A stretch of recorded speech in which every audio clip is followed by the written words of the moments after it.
You're listening to Chicago Stories, a podcast from City Hall featuring the stories of everyday Chicagoans and special guests, as told to Mayor Emanuel. This is Mayor Emanuel, Chicago Stories. We're here with Chris Jones, theater critic. His new book, Rise Up, Broadway and the American Society, From Angels in America to Hamilton. That's it. How's it going? It's going all right. It's going pretty well, yeah. You happy with it? I am happy with it, yeah. What made you want to write it? I think the idea for it came when I was watching the Tony Awards in 2016. Mm-hmm. That was the day of the shootings at the Pulse nightclub in Florida, if you remember. Yeah. And during the day, there'd been a lot of discussion over whether there would even be a Tony Awards because so many people had died. It was Latino night at that nightclub, and so it was lots of just a lot of people who the theater held very close to its heart who died that very day. And then, so that was the Tony Awards. And then I remember seeing President Obama and the First Lady essentially introducing Lin-Manuel Miranda on the Tony Awards. And I thought to myself, has there ever been another sitting president at any award show, Oscars, Emmys, Tonys, anything, who's actually introduced a guy, you know, who'd done what was, after all, a commercial show? And I thought to myself, okay, that means that Hamilton has crossed into the political consciousness like no other show ever before. And I thought that's a moment that really needed to be chronicled. So I thought what I would do is look at how we got to that moment. How did the theater figure out how to manage that? What was it? Was it just his genius, or was it like, you know, are there lessons in there for, say, Chicago Why do you think artists? Hamilton has touched I mean, I've seen it twice. Once in New York, once here. Yeah. My daughter, who's now a sophomore in college, she's seen it 4 times. Yeah. Why? Not just about the Hamilton. I know there's a larger context, which is the way theater's gotten into the DNA of our society in a way. It's not an other thing. It's kind of embedded now. I think, is that I think fair? That's true. I think there was more so than before? Yes, I think so. And I think Hamilton, that's not a separate question from the Hamilton question. I think that Hamilton essentially, firstly, it's about the founding of this nation. So therefore, it interests people like you inherently because it's sort of politicians went, people in government went, treasury secretaries went, presidents went, mayors went, people, you know, were just interested in it. So I think that was part of it. And I think the message there is that when artists deal with issues of substance, then, you know, that's a good thing. So I think partly it was to do with ambition. I think the second thing was that it made this point of having a diverse cast. So in other words, the diversity of the show, the fact that we all recognize these founding fathers as, we think of them as old white guys in our wallets, you know, on a $10 bill. And in fact, this show said these were young, vibrant people. And I think the idea of having that reflected in the show is another thing. And then the other thing about it, and this is the more subtle thing maybe, it's an inclusive show. So it doesn't matter if you're white or black, or if you're young or old, or whether you like hip-hop or you think you hate hip-hop. The show is generous. And what I mean by generous is it gets people where they are. It's sort of like a great politician, really, or a great governmental leader. It understands. I think President Obama had many of these same qualities. He so rarely used language of division when he was president, and he always spoke as if he was the president of all Americans. It's funny you say, so I just came from a lunch. I was talking to somebody who was asking me a question. I said, a very successful president is multilingual. How do you mean multilingual? President Obama, President Clinton. I would say this is also true actually about George Bush 43 or whatever, and not true about 41 in this case, is they can go to a boardroom and they can go to a church and they wouldn't miss a beat. Right. So they could speak to different audiences, understand them where they are, and include them in the same story that they were telling. One of the things that Bush 41, and you know, was a good president, et cetera, he looked like he could not do that. He only had a sliver. Right. When you look at what Mitt Romney versus President Obama in 2012, Mitt Romney did not look like he was in touch and understood all of America, but his background only gave him a cast, and his language reflected where he came from and who he was, and didn't have a wide lens. As you said, generous. I think I'm saying it also. Multilingual, which is, I mean, Bill Clinton could go into a black church and be up in a boardroom 2 hours later and not miss a beat. Can you learn that skill, or are you just born with that skill if you have it? Or don't? Oh, I would say I think you can. I think I have some capacity, but I don't think I had it. I was around people, but the people that are at that extra level, they have a sixth sense for it. Yeah. They can hone it over practice. but they have a sixth sense and embedded. It's it's part of who they are. Take Barack for a second, and President Obama. I mean, he represented the South Side of Chicago as a state senator. Yeah. Wasn't senator of the whole state long enough that you could. The campaign gives him. And then he's president of the whole United States. And you said, I think appropriate, whether people agreed or not, was generous in his spirit representing the whole country. Yes. His background doesn't say that that's what he would have been. Right. So that tells you something, I think, or illustrates it. Well, and the thing about anything in the arts is a voluntary act. So in other words, let's say you want to make political change through something in the arts. I think people have to want to go and see it. People have to want to buy a ticket. So you might want to change the world, but it's no good playing to an empty house, and it's no good playing to 6 people you agree with. When we say Chicago theater, what do you think that conjures up in your mind? And is there a thing called Chicago theater? And why did Chicago get the storefront like no other city has, in the sense of the storefront theater? I've lived in this city for close to 30 years, and I've devoted most of my professional life to the Chicago theater. I enjoy Broadway, and I go to New York, and I like all that. But, the bulk of my work has been here and watching these great theaters here. And I think that Chicagoans are very proud of their theater. I sort of laugh sometimes because people will be proud of it who never go. So you'll meet somebody and they'll go, "Oh yeah, we got great theater here." And I'm like, "You seen the show?" He's, "Oh no, we never see a show. But hey, we got great theater." So people, after 20 years, you got the Chicago accent tight. So people here are actually proud of it, even though they don't go. Right. So I think that's great. You run into people in bars who say that. So I think that's great. I mean, obviously it's a big city, so I think that's been part of why this has happened here. Obviously, we have great universities, right, many of which have great arts programs, and many of the people who graduate from those programs have stuck around. So I think that's part of it too. And obviously, we have certain, the real estate's a little easier here than in New York City. And it's always been, the scene here has always been young. It's almost like a big grad school for artistic endeavor. And that's always been So it's more aggressive, more pushing. Yes. And so it tends to... In a positive way. In a positive way, for the most part anyway. I mean, not entirely, but for the most part. And so I think that's all true. And then there has been an aesthetic that grew up here, and I think we have to thank people like Steppenwolf for that, and certain individuals, and Billy Peterson and people like that, which is an aesthetic of just not messing around, that actually telling the truth. And there has been traditionally here a bit of isolation from the business, so that you're not going to have, people like your brother, for example, are not knocking around on every street corner in Chicago in the way that they may be in LA or New York. So it always has to be about the work here. There's no agents. There are agents, but they're not. You're not immediately gonna be grabbed and sort of snapped away. Not fast enough that's what motivates. So people. You can build something. Yeah, and I think you also have. In the way that Steppenwolf was a storefront that now is Steppenwolf. Right, now about to announce a big new expansion, right, and now become a major cultural institution.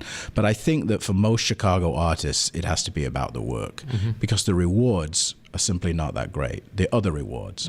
And there's a downside to that, because you do have people struggling along, and we do sometimes struggle to retain people. But that's true of Chicago in all fields, right? There's always these attractions on the coasts. And I think that is an issue in Chicago theater. But they always come back. Yeah. If you ask them where they're from, yes, those artists that move on, they'll always say, "I'm from Chicago." They never now kind of put their G on into New York or LA. At least I haven't found that. I think the bona fides are here. Yeah. What they believe in is here. They also find that the work they do here, if you look at a lot of the older actors who become famous, they were happier here. When they were 25, working for not much money in some storefront, taking the train and drinking afterwards and living the dream, that was when they were happy. Then they move on, they find themselves stuck in the business, they don't get to do what they want to do, they have all this pressure, they have all these fancy people around them, they become big celebrities, and they're never as happy. And I think we represent, you can... When they were most creative and also most true to the art and the craft. Yes. This is the year of the Chicago theater. Yes. Long overdue. Yeah. Yes, long overdue. And we'll talk a little about that. But that said, if you think of kind of the big five, at least, and I don't know if you agree with this, Steppenwolf, Shakespeare, Goodman, Looking Glass, Court. Yes, in the city. That's surely true in the city, yeah. Somebody's coming in from out of town. They said, "Look, I know, I've read up on Chicago. I know about the storefront theater and the river theater. I know about those. give me the next 3 storefronts that I got to know before they become institutions. And I want to know that artist. I want to know that writer. I want to know that theater. And you can do 5. It doesn't have to be 3. But if they call you and they happen to have your cell number because the mayor gives it out, so here, call Chris Jones. Go ahead. He'll tell you personally. So here besides show. Yeah, you mean companies? Yeah, companies that you say in 10 years is going to be this. You're going to be reading about this company. Well, I think, and I don't know if you think they exist today, or is it too hard? I think those companies exist. I mean, there's one, for example, on Berwyn Avenue called Steep Theatre, right under the L tracks on Berwyn. Right now they have a show there that's very critical of Chicago theatre, actually, written by Ike Holter. But it's critical of the Chicago. It's critical of the theatre community. It's really probing, for example, when an artist goes into a neighborhood and opens up a storefront theatre, thus bringing about gentrification because the coffee shops are just going to be right behind them. Do they really know the neighborhood that they're moving into? And the question that this play is asking, it's called Red Rex, very interesting play. The question it's asking is really who has the right to tell whose story, and it's of course a huge issue in cultural ideas at the moment. So I think Steep Theatre is very promising. I think Timeline Theatre, which is moving into the new Uptown Entertainment District, just got a new theatre on Broadway. Or they're about to do that. I think Timeline Theatre is very good.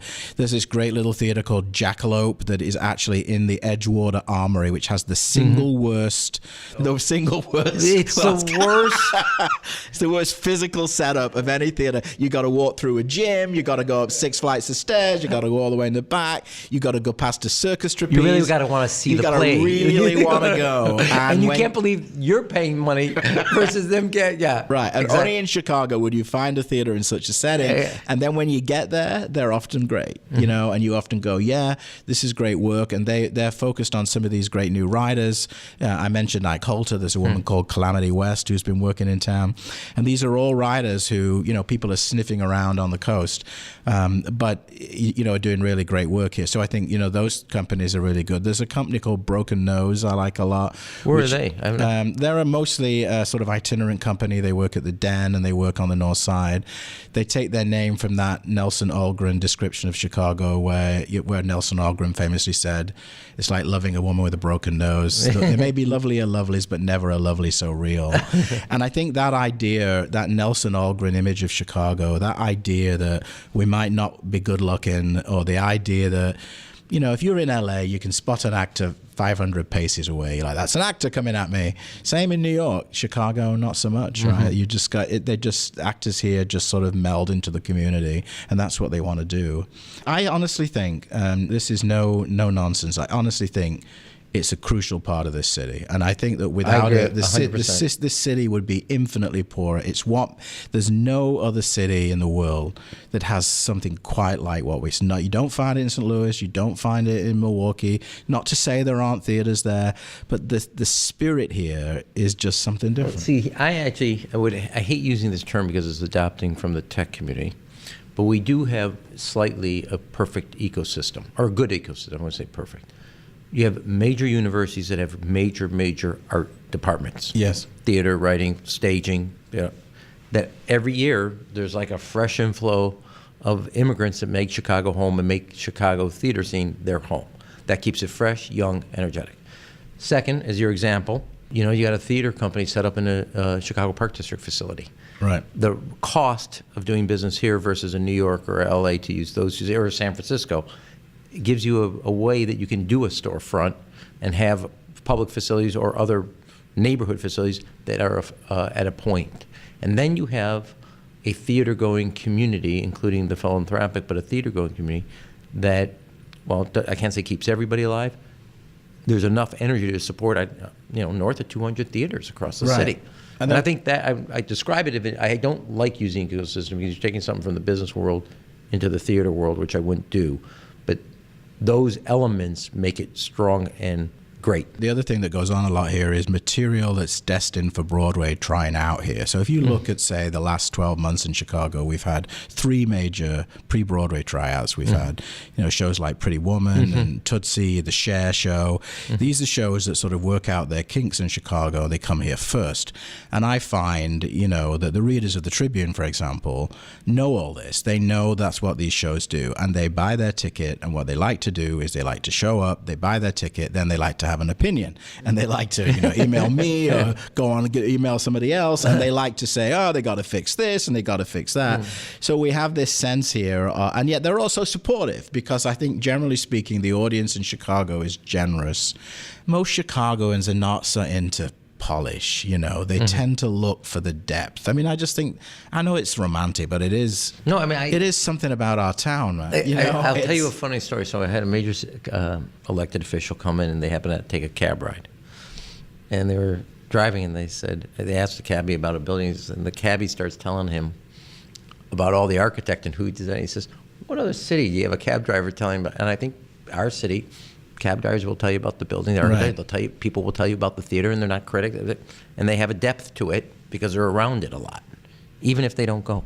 Right. They're proud of it. I mean, and they're proud of the creativity, and I think there's a lot of work been done the last few years too about opening up the theater as these other fields to a more diverse set of Chicagoans. 30, 40 years ago, it was not all Right. Chicagoans who were participating. 100%. I want to get to that. I'm going to skip and then come back. As a critic, do you welcome the internet, or do you find it too much, meaning that people can access you? Yes. They can tell you. So, yeah, I know. So, well, okay, come here. I'll give you a hug if you want a little empathy, okay, brother? So do you think, as you're writing, you go to see a play and you're thinking about writing, does the internet and the audience and your readership enter your mind as you're writing in a way that starts to edit it in a way that 10, 15 years ago, at worst case, it was a letter to the editor? Right. Are you worried about that? Do you think it's been helpful, not helpful, the internet and the intimacy between you now and your readership? Well, I would imagine there's a parallel with your job in the sense that you have to. Anytime you want to trade, I'm ready. You have to walk a fine line between doing what you believe to be the best thing, saying what you believe, and also being aware of and being responsive to the people that are reading you or the people that you're writing about. And if you worry too much about that, then you end up with no opinion at all. You just sit there with your empty screen and go, you're terrified to write anything. And I try not to do that. But I think that the idea that you can be a critic who makes pronouncements from on high and then disappears into the cave, which is kind of the way the job was done in Chicago maybe 50 years ago, you can't do anymore because people want to have a conversation with you. And if you don't, they think you're a stuck-up elitist, and that's not what they want. So you have to be, you have to be willing to have a conversation. On the other hand, you also, you have to be fair. And what I mean by that is that it is a business. These theaters are competitive, and it's a business. And you have to treat everyone with equal fairness. And so, that's where sometimes there has to be limits to those conversations, because I don't want to necessarily, if somebody in the theater thinks I'm the biggest jerk, biggest hack, don't know what I'm talking about, in many cases, and I have to go out and review the show that they're in, I'd rather not know that. I'd rather they're entitled to think it, God bless them. I'd just rather not know it so it doesn't cloud my take. I mean, what do you think about, how do you deal with that? This whole issue of like how much I do can you worry barely turn about? on my iPhone, so I can't even turn on my TV. I don't read social media. I do have people that tell me what's on it, but I don't read it because I actually don't want to be that much cut off. Right. We're sitting here at my conference table where we have a lot of interdepartment whatever meetings. If I sat here and told you that we didn't play out how something I'm about to decide or whatever, that wouldn't be honest. My general rule about politics is that you have to be idealistic enough to know why you're doing what you're doing, but tough enough and ruthless enough to get it done. So you can't be so intimidated that you don't do what you really find is right. On the other hand, you have to be aware how what you're going to do is going to be interpreted and how different people are going to have different takes on it. So it shouldn't ever scare you off. I haven't made the decision yet. We're thinking about some policy thing that is going to be controversial. Can't say I've already put my thumb on the scale, we're going to do it, but if I had a bet, we are. Right. But I know ahead of time it's going to be controversial. But it doesn't stop you from doing it. No, not this one. I think when it comes, I'll call you. But I mean, I am game playing it. Yeah. Meaning, what are the critics going to say? How much problems is going to be? I'm gaming it out. for that very reason. I think sometimes what's hard too as a critic, or is that you go, well, okay, like tonight, it's 50 below zero. I'm going out to a show that's still on tonight, that's opening tonight, right? You're leaving your family, you're going down there, you're doing your best for the show, and then someone turns around on social media and says, what a jerk you are. So I mean, that's hard. There's the personal toll of this, right? You have to have you have to have a inner soul. That what you have to think that the goal you're trying to get across is worthy enough to take that constant criticism at you. Have you ever been to the Lincoln Museum down? Yeah. Okay. You know that scene where you walk into Lincoln and there's pictures of people yelling at him, coming at him? Right. I think that's one of the best things I've ever seen of a presidential library. One of the best. Because that is, everybody else is on. This is why Theodore Roosevelt made the joke about the critic. Not the joke, but the famous statement, not a joke, is no matter what you do, there's no 100% here. There's 51-49 all the time. And that room captures what those of us that live in public life, and I would say the critic and you, Chris, do, is, Lincoln's getting called, a gorilla, an idiot, a fool, a cave. He doesn't, he's not for abolition. Now he's for abolition. So, right. He gets accused of being all for a war for freedom of then black people, but African Americans, that he's made fun of as a gorilla.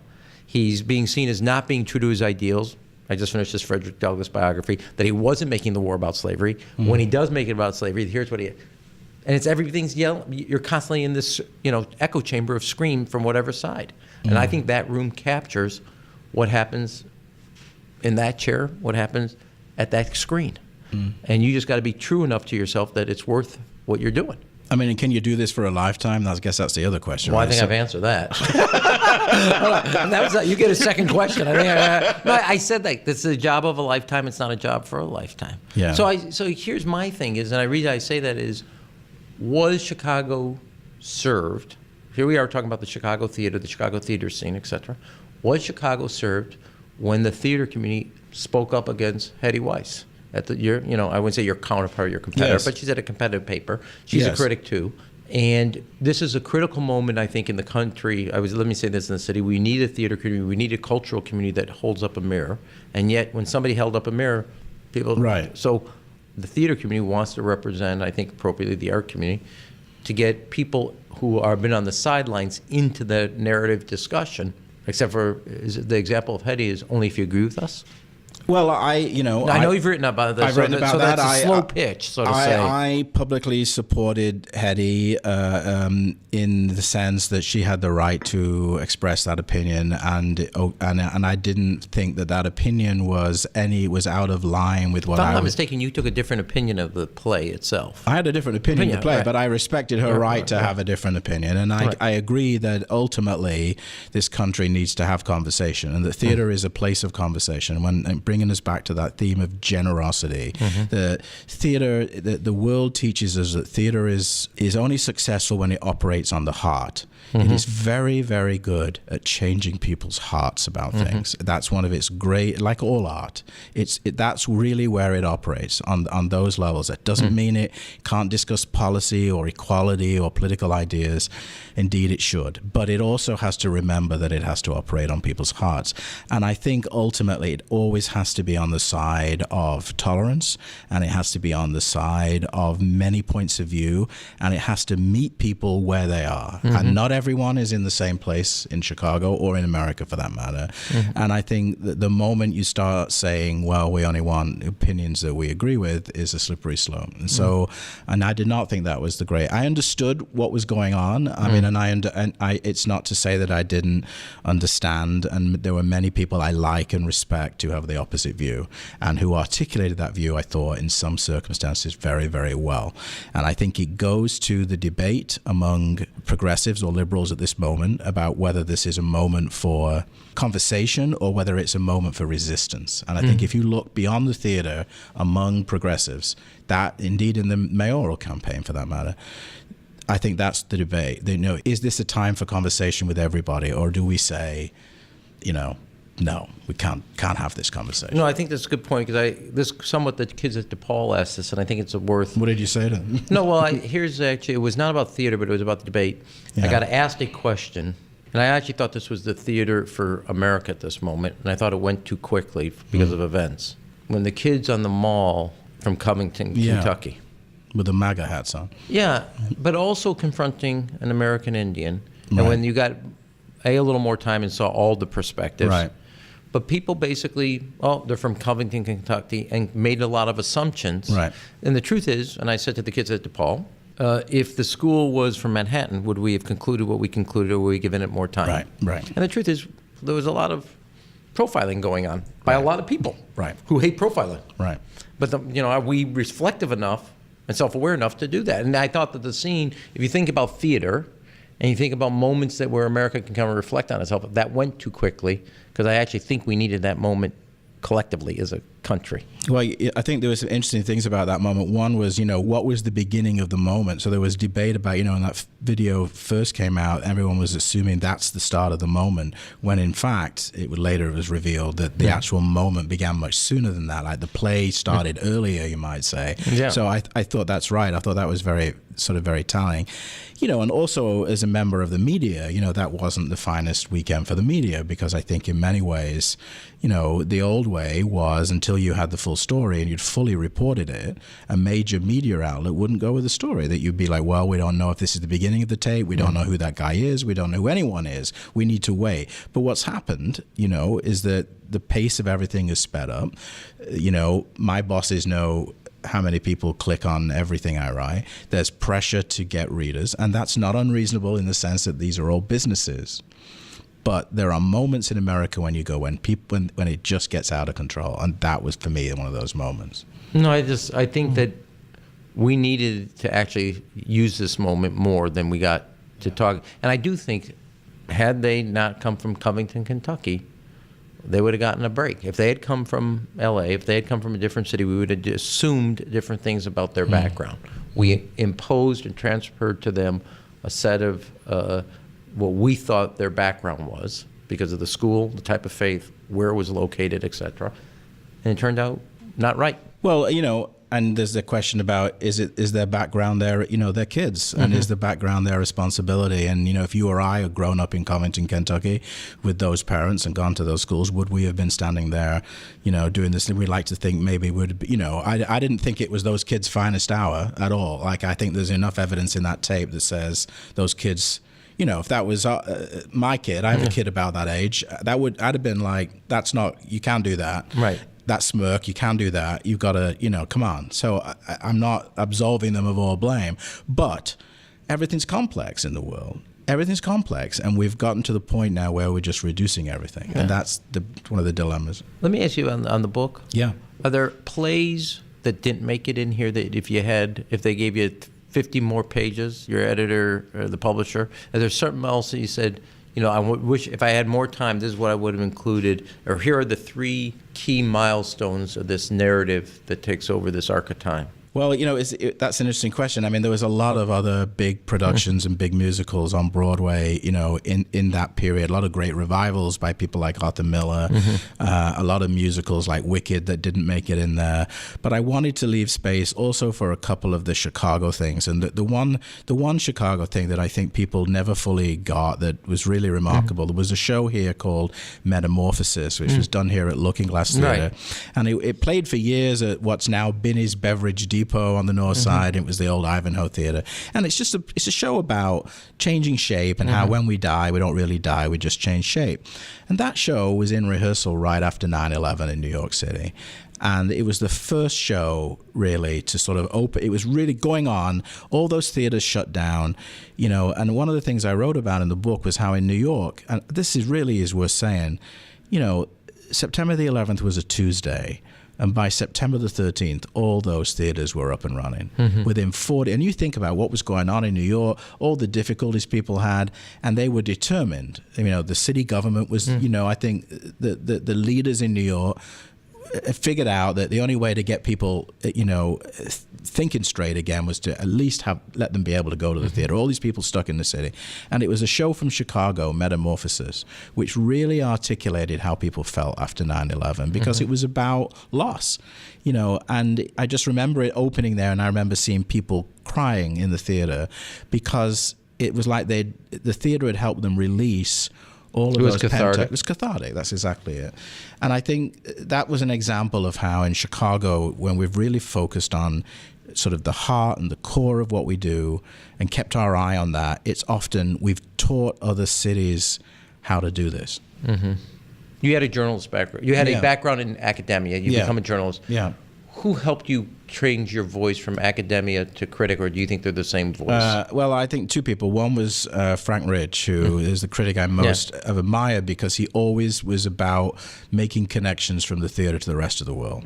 He always said, look, don't let them marginalize you. Don't let them just think that what you're doing is insubstantial. You're speaking to society, not just theater. Yes, Yeah. the theater. It's just all I do every night is discuss issues, the same issues you deal with during the day. That just happen to be in a play.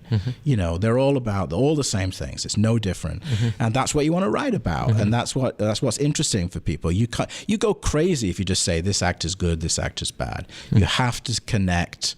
I mean, like Saturday night, I was at a play down at Court Theatre about the DNA, right? 4 stars, and that was a show on that topic, and that allowed me to write about the search for DNA, right? Which is fascinating, and so I think Frank Rich, and then also Chicago had a great critic called Richard Christensen, still alive, right? Living on the North Side. What he did is he went into every little basement. So if you look at the Tribune in the 40s and the 50s, this is not a flattering thing to say about my employer, but it's true that in the 40s and 50s... Well, I have some things that's not flattering about your employer. Now we're getting to the therapy part of my podcast. Okay, go ahead. But in the 40s and 50s, there were theaters on the South Side. The Tribune never went. You can look. Total blind eye. Big blind. There were companies there that existed for decades, and you can't find a review in the archives. Just can't find it.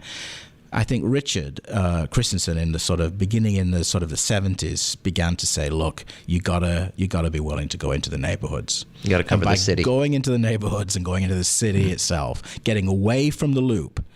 Not forgetting the loop, but also going to neighborhoods. He said about this idea that here in Chicago, you can be in a little storefront in a neighborhood and somebody will pay attention if it's good. It's good. And that's my creed, I guess. And that I think that's unique to here. Don't find that in New York City, let me tell you. You mentioned earlier Uptown Entertainment District. You and I have talked about this a lot. We had, Harold Washington's cultural plan was the blueprint for the downtown theater scene. You have that somewhat in Lincoln Park. Yes. But really indigenously happening in Uptown. Do you see other communities in Chicago that are creating that much critical mass from music to theater to restaurant, the whole kind of culture, I wouldn't want to say package, but do you see that happening anywhere else? Not that Uptown's already happening, you and I. That's a whole other show to talk about. Yeah, I think Uptown, the development of Uptown has been one of the most exciting things of the last couple of years, partly because there's a historic inventory of venues there, and that's what other neighborhoods don't really have. There's nowhere else other than the Loop where you have quite that preponderance you of don't theaters. Have 3 Art Deco theaters within 100 feet of each other. Exactly. And so that's sort of interesting. And I think the debate about Uptown is interesting because the debate 20 years ago when I started writing about it was that everyone said no one's going to go to Uptown. No one's going to go to Uptown from the suburbs. No one's going to go. It's too difficult for people. It's too far from downtown. And I think what you've seen now in the sort of renaissance of the city is that argument, no one really makes that argument anymore. They sort of go, well, this idea, I mean, you saw it in the efforts in Lincoln Yards to build another, this idea.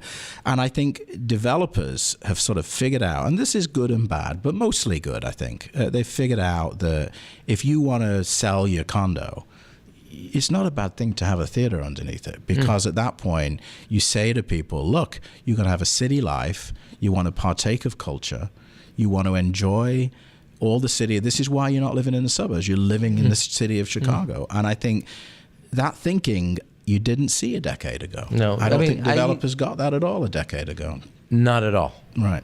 And there's still some that don't. No, right. I've used this before, and this will be another discussion, that the role culture can play, theater, culture, music, when you look at like the Old Town School of Folk Music on Lincoln Avenue, up in the Lincoln Square right. and Ravenswood community, what that did to that community, that neighborhood. No other investment could have, not a train station, could make that transition and flip the switch. And I think you're going to see that in your Albany Park, around the theater there. You're seeing it in critical mass in Uptown. Yeah. And that is what developers are now realizing. The whole kind of feel of a city or the neighborhood, the culture brings something that nothing else can bring. Exactly right. So here's a lightning round. You ready? You Right. must know this. Right. You're ready from listening. Right. I'm ready. Thick or thin pizza? Thin. Sorry. It's okay. There's no, Even white sauce occasionally. It's towards the end of the show. We don't throw you off the show, okay? Cubs or Sox? Oh, totally Cubs. I can hear the Cubs from my garage. Like I live right by Wrigley Field. Sears or Hancock? Hancock, I think. Hancock, I think, for the most part. That's a tough one, that one. Why is that? Well, maybe, I don't know. I have a lot of nostalgia for the Sears board. I tend to find myself up Hancock more. Okay. Near the lake. I like being near the lake. Okay. Well, that leads to the next one. Lake or river? Well, you're a river guy, right? I mean, you've kind I'll ask the questions around here, Jones. Okay. It's, no, you can. We don't. Again, you only got one more question, so I'll throw you out after that. I had a night. You can go ahead and say what you want. I'll say this. I was at one of those Riverwalk places. I guess it was City Winery, and these boats are coming by and everything. And I'm thinking, this is a river. I was thinking it feels like the lake. And so, I've always been a lake guy, but, I'm willing to give the river another look. Okay. We'll take you down, make sure you see it again. You're exactly what we're trying to do. It's 12-inch or 16-inch softball. Well, my British heritage precludes me from answering that question. Is there a different ball size for cricket? Right. We have Chris Jones, theater critic and social critic at the Chicago Tribune. Thank you. Thanks for being here. Thank you, Mr. Mann. You've been listening to Chicago Stories with Mayor Emanuel. You can subscribe and leave a review on Apple Podcasts and tweet your guest ideas using #ShyStories. Thanks for listening.